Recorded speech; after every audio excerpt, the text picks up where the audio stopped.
1979. Paul McCartney is back with Wings one last time, but he's not playing it safe. His album Back to the Egg was loud, bold, and a little chaotic, a real mix of ambition and risk. Today, we're diving into the story behind the songs, the album cover art, and a whole lot more. It's the final chapter of Wings. Next. We're totally booked. Rock and roll! Well, I think I'll leave you to your reading. Little Hand says it's time to rock and roll. Rock and roller! We are totally booked. Welcome back to Booked on Rock. It's the podcast for those about to read and rock, and we have a brand new guest on the show. Looking forward to speaking to him today about the great Paul McCartney, Luca Perasi. He's the author of Back to the Egg, the story of Wings' last album. Welcome to the podcast, Luca. Thanks, Eric. It's a great pleasure to be here with you, and I'm looking forward to discuss with you this book about an album which is a very special place in McCartney's discography. Very well revered and loved by fans, but not so much successful at the time. So there's so much to delve into. I'm glad you mentioned that, because that was really my first question. It's a great choice of an album from Paul's career. What led you to the decision to writing a book about this particular album? Well, I have started this series of books, which is called Milestones, with the Band on the Run, which is the most popular McCartney's album. But at some point, I thought it was good to, turn my attention to other stuff. I also dedicated another book to Press to Play, which is another album which has had no great recognition at the time, but it's interesting for a number of reasons. So I had the opportunity to interview Lawrence Juber, Wings guitarist at the time. So we had a long conversation together. We could really analyze song by song. We could analyze and thinking about what the relationships within Wings at the time were. Many things that suggested me it was time to dedicate a whole book to Back to the Egg, which I know it's a very loved album by fans who are waiting for this archive collection, which apparently is not coming, but who knows. And so I said, well, this is a good opportunity to offer an audience and readers lots of information about this album. Yeah, and it's this type of book that will have people going back and listen to the album and appreciate it, maybe more now than ever before, which I'm going to ask you about what the critics said then and what they think about it now. But let's start with the lineup on this album. Who are the new members, and also what led to the lineup change? There's a few members that are out of the lineup from the previous lineup. Yeah, you know that Wings changed lineup quite frequently, let me say, over the years. And so what happened in across summer and autumn 1977 is that first guitarist Jimmy McCulloch left, apparently after an argument with Paul, there was a nasty situation at the time, and so at some point they decided to part ways, and it was out between August and September 1977. So there was some disagreement within the band and within the role that Jimmy McCulloch could have played within the band, because sometimes, and this happens quite frequently with McCartney's music, you could have a great song, but maybe a guitar is not needed. So at some point he felt a bit restricted with his role within the band. And then in October 77, also the drummer Joe English left Wings because of personal reasons. So after a while, Paul and Denny Lane and Linda finished London Town. And then at some point, the time came to find new members for the band. And the two new members were guitarist Lars Juber and drummer Steve Holley, and both joined Wings through Danny Lane, which was a kind of a recruiter within Wings at the time. And so they rebuilt Wings, and this is part of the first chapter of the book. So it explains in detail what happened and why the sound of this band is so different from the sound of the previous. Yeah, there is a noticeable change there. It's got that harder edge to it. Yeah. What was the atmosphere of music at that time too? Because that plays a role into Paul's decision making as to where he wanted to go, you know, as far as the sound and sonically and the songs that he was going to put together for this album. Well, the music is a change at the time, you know, punk and new wave were way in. And so there's one interesting thing that people could learn here. And because this went down in history as a primarily a rock album by Wings. So Back to the Egg is identified as a rock album because there's this many rockers in the album. The guitar sound is very aggressive in most of the pieces. Although it's not only that, but Paul was pressured to change his approach and style by the record company. So he signed a new agreement with Columbia at the time, which was a very interesting agreement for Paul at the time, and they pushed him to change a bit his style. So he was aware of changing the style compared to London Town and also to the previous one, which was Wings at the Speed of Sound. So there was a conscious decision to make a different album. Then we can delve in some of the songs, and we will discover that Back to the Egg is many different genres of music, not only rockers. There's ballads, there's a touch of jazz, there's soul. So it's very typical of McCartney. Maybe he wants to react to the music environment of the time, but at the same time he keeps his style and variety of music. June 1979 it was released, we should note, and this was not intended to be the last Wings album, but it was. They were also working with a new producer, Chris Thomas. It had been a while since Paul worked with an outside producer, right? Since the Beatles days? Oh yeah, he was the only producer for himself during the 70s. So this was a first in the 70s for him, except for I think Live and Let Die is a single as co-production by George Martin, if I'm not wrong. But as for an album, yeah, that was the first time. And so that's another reason why we hear harder edge on the sound of Back to the Egg. The presence of Chris Thomas definitely played a role. What was his background? He worked with Paul a bit on some projects. I think was a live album. He worked on some tapes for the Wings Over America live album, but he also worked with the Beatles. He had a part during the recording sessions of the White Album. So obviously, then more recently, he had worked with the Sex Pistols, and so that's why Paul thought Chris was a good move. He already knew him, and he knew that he could really add that missing rocking element from his music at the time.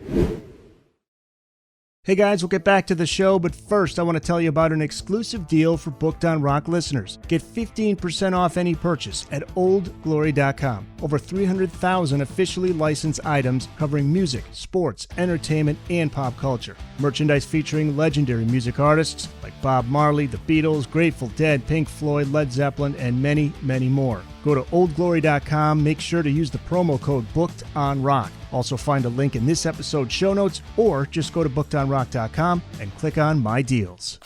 The locations this album was recorded to, there were more than a few. You're right that one location in Kent was nothing short of eccentric. A haunted castle? They say so. Yeah, they started in Scotland, where Paul had a recording studio, quite a remote location as well. But then they spent 3 weeks at Lim Castle in Kent. There was the most experimental stuff of the album came out from these sessions. So probably the environment also played a role in pushing Paul and the other members of Wings of finding some new sounds, some strange ideas and stuff. So I think it's a fascinating aspect of Back to the Egg, and it's linked definitely to the locations where it was recorded. Yeah, I think it was interesting. I think in the beginning there, they were recording outside. Paul liked to record outside. So he's trying different things. Yeah, they did it already for Mull of Kintyre, which was taped outside the barn in Scotland. And they did it again, both in Scotland and then at Lim Castle for Back to the Egg. So that's another thing I find fascinating, because music is essentially feeling. So if you are searching for a special kind of atmosphere to convey, and the song suggests that you can record a vocal part outside, then it's a case to do it, and Paul likes to do these kind of things. I Googled that castle, Lim Castle in Kent. I said, is it haunted? And all these articles came up.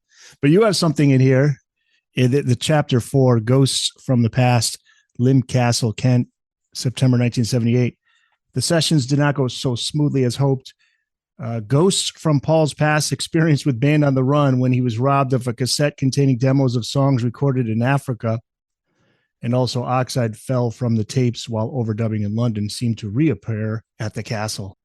Yeah, because basically they started recording, but they lost a whole week of recording, because the tapes were defective. And so that's one of the questions I asked Loza Juber. I said, what was your reaction when you discovered that you lost a week of recording? And he simply said to me, well, there's something, it could happen, and then you start again.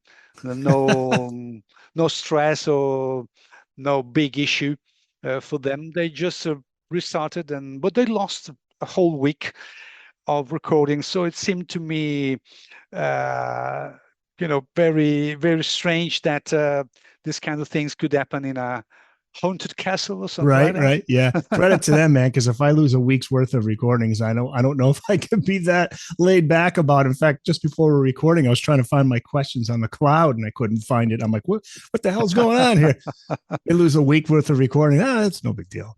Yeah. It's that's a sign too of the time. I mean, everything was on tape. Yeah. It's not, this is pre-digital era. Yeah, pre-digital, and I think all the musicians were accustomed to this kind of happenings.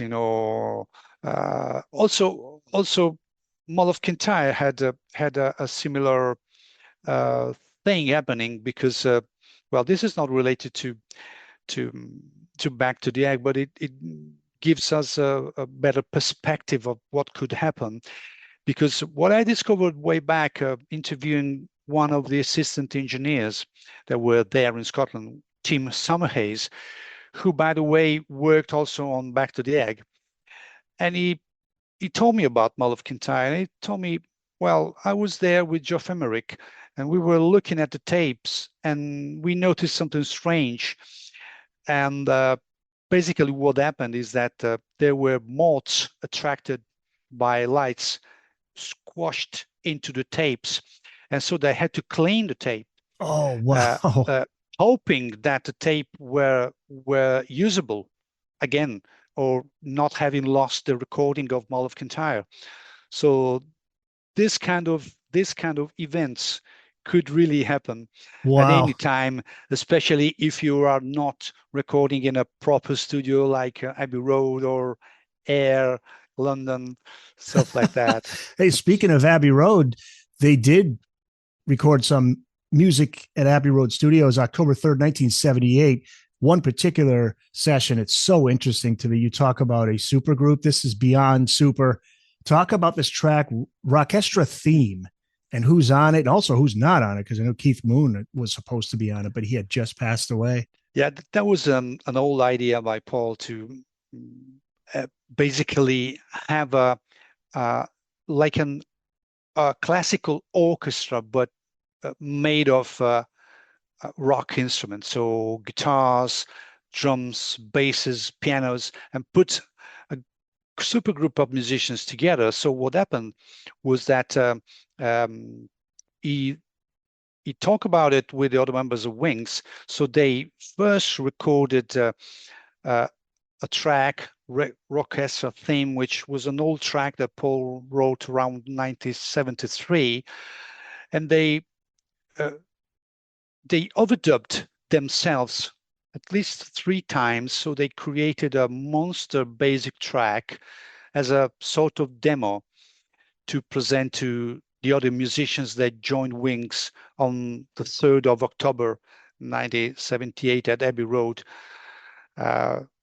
Pete Townsend was there, John Bonham was there, David Gilmour was there. I mean, the total of musicians were 23, including Wings and a horn section there.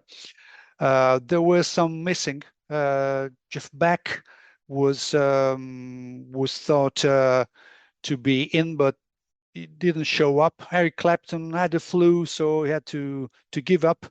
Elton John has another commitment, so he couldn't be there.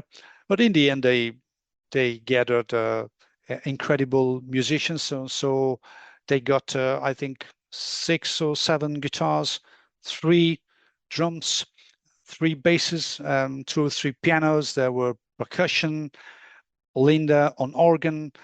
And so they put together these 2 tracks. The first one was Rockestra Theme, and the second, another number that Paul has penned in France in the summer, which was called So Glad to See You Here. And so they went through the numbers, 2-3 takes at the most. They put the basic track down. They were filmed, but the musicians didn't know Paul was filming. And so there's a video out there. Portions of the video were bootlegged since way back, and portions were also included in a couple of DVD of Paul McCartney. But at the time, the musicians didn't know that they were filmed. And so apparently, this is one of the blocking factors for the archive collection of the album. Legal issues. They had to give permission, right? I think so. So it's a rumor that is floating around since way back. Well, it's possible that someone says, well, I didn't know I was filmed, so can you please pay me, blah, blah, blah. You never know. You never know. Yeah, Gilmore's on there, Pete Townsend, you mentioned John Bonham, Kenny Jones. John Paul Jones is in there too. Ronnie Lane's in there. Now, if you've got a seasoned Zeppelin ear, you can pick up on the Bonzo beat, I think.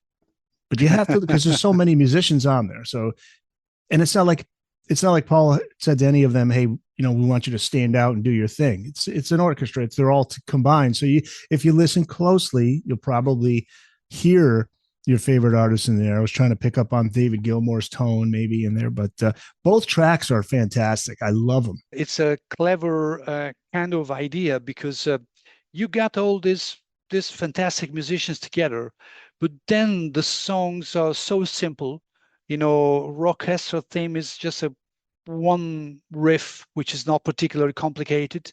There's no virtuoso guitar solos in, and the other half of the song is like a sequence of chords, nothing more. But then again, it's a thing that Paul likes to do. He maybe calls in the most virtuoso and then asks for a completely different thing. Right. So he likes to challenge his collaborators this way. So you got David Gilmour, but then there's no big solo. Well, then there are other instances where you have Gilmour and you have a big solo, like was the case of No More Lonely Nights. But in this case, you have to listen very attentively with your headphones to understand a little bit better about the contributions of the various musicians. Yeah, No More Lonely Nights. As soon as I heard it, I knew that was David Gilmour. Being a Pink Floyd fan, I mean, you just know it. So that's one of the, well, two of the 14 tracks on the album, which we'll get to. But there was one song that could have been on the album that wasn't. Good Night Tonight, a big hit. Label wanted it on the album. What was Paul's reason for leaving it off? This was a decision this was something he had done before. Yes, because also in the case of Mall of Kintyre, they asked him to include the song on London Town, and he didn't want to. Good Night Tonight. We can say that the style of Good Night Tonight, which is lightly, let me say, very lightly a disco kind of song, but not that much. You can say that it's not. It does not fit with the rest of the album. I don't think so. I think it could have fit perfectly. Good Night Tonight and the B-side, Daytime, Night and Suffering. But also in this case, Paul doesn't like to offer a standalone single and then pick up the same song and include it in an album, because he always said, I feel I'm ripping off my fans. So that was the reason why, basically. And I agree that there's an ethics to the business that you can agree or not, but at least there was an ethics to the business, and that was primarily his reasons for not including the song. Then he prevented Back to the Egg to sell more, definitely. It did end up on the CD releases years later. I think initially they included Good Night Tonight in the CD of McCartney 2. Then it was tacked on Back to the Egg, I think. So there was a mixture of reissues with Good Night Tonight here and there. Luca Perasi, the author of Back to the Egg, the story of Wings' last album. What was the inspiration behind that title, Back to the Egg? And there's a loose concept to the album, right?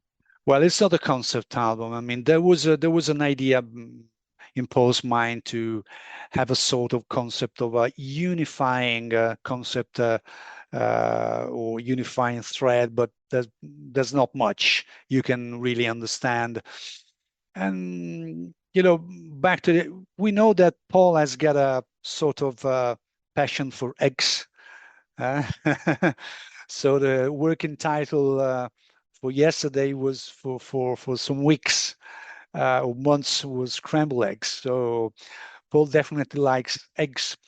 And well, I discovered something quite nice. I don't want to disclose too much and leave it to the readers, but there was definitely a cover of an album released at the time before Back to the Egg. There could have been an inspiration for the title, and they shot a cover for the album, which was kind of let me say esoteric, kind of mysterious, kind of inspired to science fiction things, which Paul was definitely a fan of.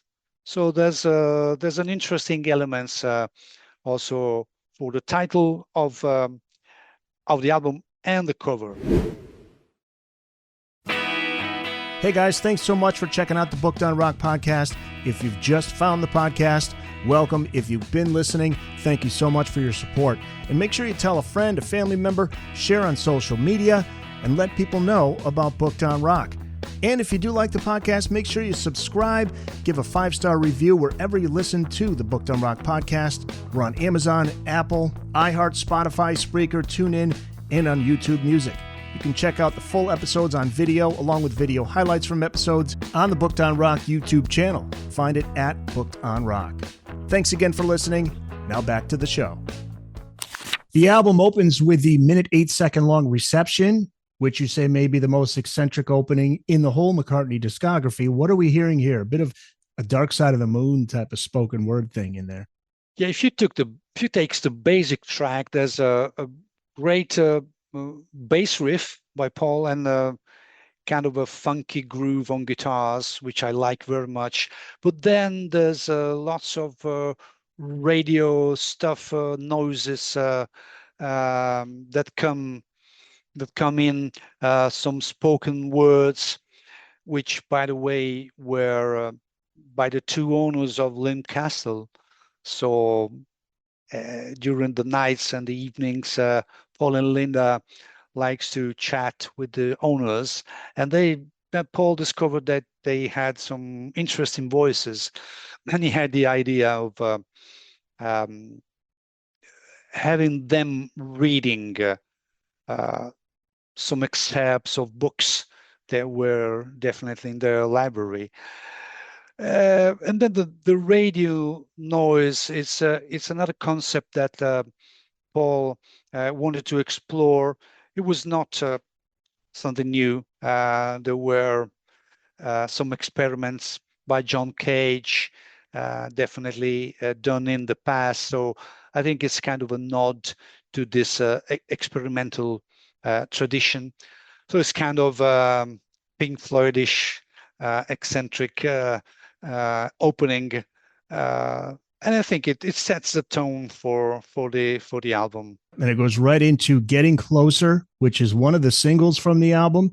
This one, you say, may go as far back as the early 70s. Yes, Paul likes to amass lots of songs and ideas. So there's a recording of Getting Closer that harks back to 1973. And that's an interesting thing, because this tape was recorded at Dustin Hoffman's house when Paul visited him in April 1973, and Dustin Hoffman was filming Papillon there in Jamaica, and Paul was there vacationing, and they met, and there Paul wrote Picasso's last words upon Dustin Hoffman's request. And then the day after, they recorded, Dustin Hoffman recorded Paul while singing some of his songs, and one of these songs is Getting Closer. So it's definitely something that was cooking at least from 5 years. This is followed by We're Open Tonight, and then one of my favorite tracks, Spin It On, which is as a rocker. Again and Again and Again, that's track 5. Track 6, another single, Old Siam Sir, another rocker on this album. There's quite a few of them on here. Talk about how this song came together. You say it was a group effort on this one. And what's the title meaning? It's a group effort, and there was some talk about maybe Steve Holley, who contributed the middle section of the song, is not credited as a co-author, and I raised this point to Lawrence Jober when we were talking together. I said, "Do you think it's fair or not having Steve Holley as a co-author?" I said, "Well, probably today it would have been included as a co-author. At the time, maybe rules were more linked to who wrote the main melody for the song, who wrote the harmony, and so it was not created. But again, that proves a group dimension of Back to the Egg, especially on this song. Linda contributed the keyboard riff, and Steve Holley, the drummer, contributed the chord sequence for the middle eight. Well, the title, you're asking about the title. It's a fantasy thing. Paul likes to, to make up lots of stuff. So the story is a bit confusing or a bit mysterious if you like the words. So there's a lady who is trying to meet someone, and then something strange happens, and she tries to escape. I mean, it's not easy to follow what really Paul wants to say here, but that's part of this fascination, let me say, as a lyricist, that you can always attach your own meaning to his lyrics. Sure. Well, Sgt. Pepper's Lonely Hearts Club Band is just a fictitious something created in his mind. My personal pick is the album Singles Go, Arrow Through Me, which ends side one. If you can, share what the drummer Steve Holley said about the percussion work on here, particularly the part about an instrument he uses called the flexitone, and he even points out 9 specific moments that you can hear it throughout the track. Yeah, the flexitone is a really a subtle kind of effect that you can really put your best headphones to hear this. And I took my time to identify this specific moments within the song. So this is an example of how Paul is skilled in putting backing track, laying down a backing track. So only him on electric piano and Steve Holley on drums, which were recorded in a special way. So also Paul likes to experiment with recording at half speed, and then when you play back the tape, the sound is completely different. So that is an old thing that the Beatles did so many times. And so then Holley added the flexitone. And yes, I have pointed out all this these spots where you can hear the flexitone, because it's not really easy to detect. Then the rest of the arrangement, there's no guitars. On that day, when they recorded the song, both Danny Lane and Lawrence Juber were not present. They had a day off, but notwithstanding that, they recorded the track. They added more keyboards, so there's a Moog, there's lots of great synthesizer on the track, and then the last touch was this big horn arrangement, which is definitely a key part of the song. I like the song, and I think is the best piece on the album. Yeah, that's just classic McCartney. Side 2 opens with the Rockestra theme, which we talked about. That's followed by To You, another rocker. And if you get a Queen Brian May vibe here after hearing the solos, there's a reason. What's the studio trick we hear on this track, on the solos in particular?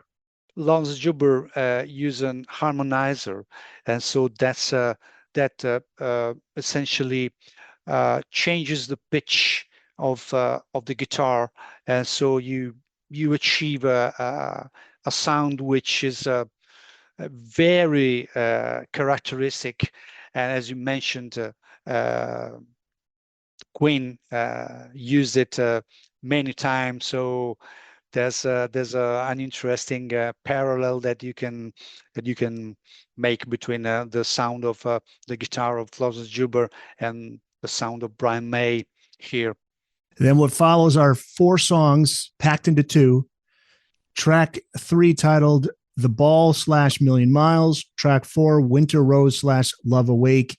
Those really happened by accident. It wasn't like anything intentional from Paul. They just kind of worked well together. Paul is a songwriter, which is a very prolific songwriter. So sometimes he just has a a chorus or a couple of verses, but then he misses something, or he thinks that a particular song is not could not really stand on its own. So that's a reason why he likes to finish it, attaching it to another song. So I think these two medleys are very good. They work perfectly together. Maybe two medleys in a row.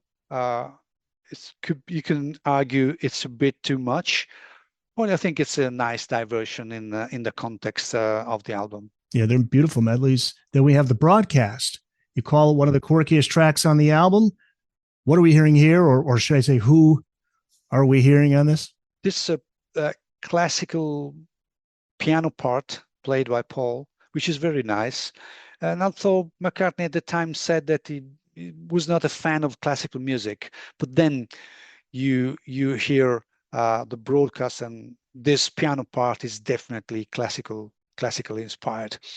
And then there's the nice effect here is this fake strings that you can hear in the background that they are achieved through this device called gizmotron or gizmotron. I don't know exactly which is the pronunciation, which basically you apply this device to your electric guitar, and then you touch the strings and you have this really long sustain, which creates this this effect of having strings without the problem of hiring a complete string section.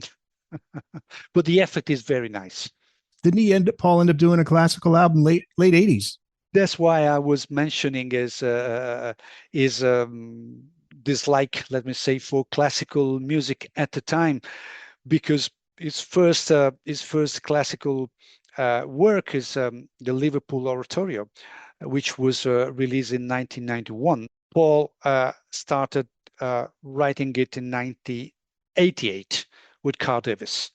So that was the first of many. So at some point he changed his mind, or he thought that it's a prestigious kind of thing. And it's very nice to hear your ideas being played by a whole orchestra. And so at some point he started also a different career as a classical composer. Find the Booked on Rock website at bookedonrock.com. There you can find all the back episodes of the show, the latest episode in video and audio, links to all of the platforms where you can listen to the podcast, plus all the social media platforms. We're on Blue Sky, Facebook, Instagram, TikTok, and X. Also, check out the Booked on Rock blog, find your local independent bookstore, find out all the latest hot rock book releases, and before you go, check out the Booked on Rock online store. Pick up some Booked on Rock merch. It's all at bookedonrock.com. The musicians we hear on Rockestra Theme, back on So Glad to See You Here. Baby's Request, an unexpected, smoky, late-night club number is how you describe it. That completes the album. Now, the album cover art, there's a whole chapter devoted to the album cover art. What is the story behind what we see on the cover of Back to the Egg? We see the group, the Wings, which are looking through a sort of window on beneath a carpet, and there's a planet Earth.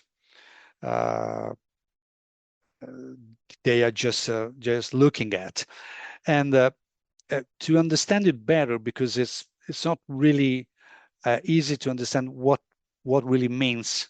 It doesn't mean nothing in particular, but there was a whole sequence filmed by the band, and so I asked Lonzo Juber, what did you think about it at the time? And he said to me, well, I was just thinking we were doing a short film, but it was intended for a poster, for a promotional poster. So he didn't know that it was meant to be the cover. So as it happens, sometimes Paul looked at this photo, he liked it, and then they decided to have it as a cover. But it's not linked in any way to anything that is included in the album. Okay, nothing to read into, but it is a cool album cover. Yeah, definitely. Yep. The album charted in the top 10 around the world, certified platinum in the United States. However, considered a commercial failure, but that's the level of expectations that Paul had, especially after that record deal he signed was quite lucrative. So there was a lot of pressure on him. But there's a quote from Paul in the introduction that you have in there. He says, quote, "I think about our version of Wings as Indian summer." Yeah, this album was as was the case as many Paul McCartney's album, had mixed reviews. I mean, it's a kind of an obvious kind of formula when it comes to the critical acclaim, but definitely this configuration of Wings is fascinating.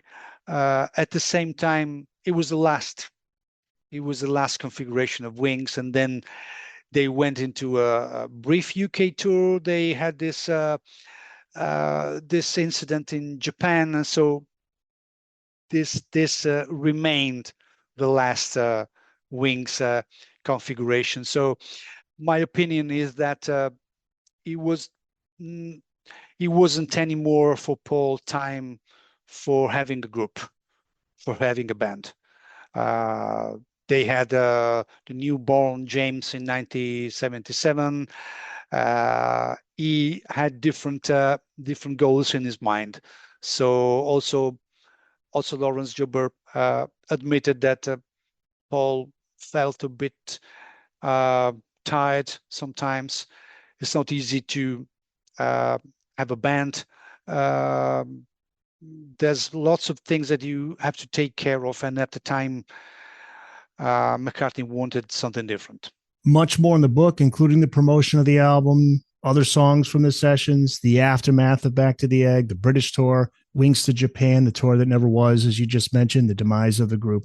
It's called Back to the Egg, the story of Wings' last album. It is out now. It's been out since the fall. You can find it wherever books are sold, and you can find it at your nearest bookstore. If you want to look for it at your nearest independent bookstore, you can go to bookdownrock.com and look for your nearest independent bookstore. And can people reach out to you online, Luca? Yeah, definitely. I got an Instagram account, which is very active. I'm on X, I'm on Blue Sky, I'm on Facebook. There's also a website for the publisher, lilypublishing.com. So plenty of opportunities to reach out to me. Thank you so much, Luca. Thanks, Eric. It was a pleasure. Thank you very much for this chat.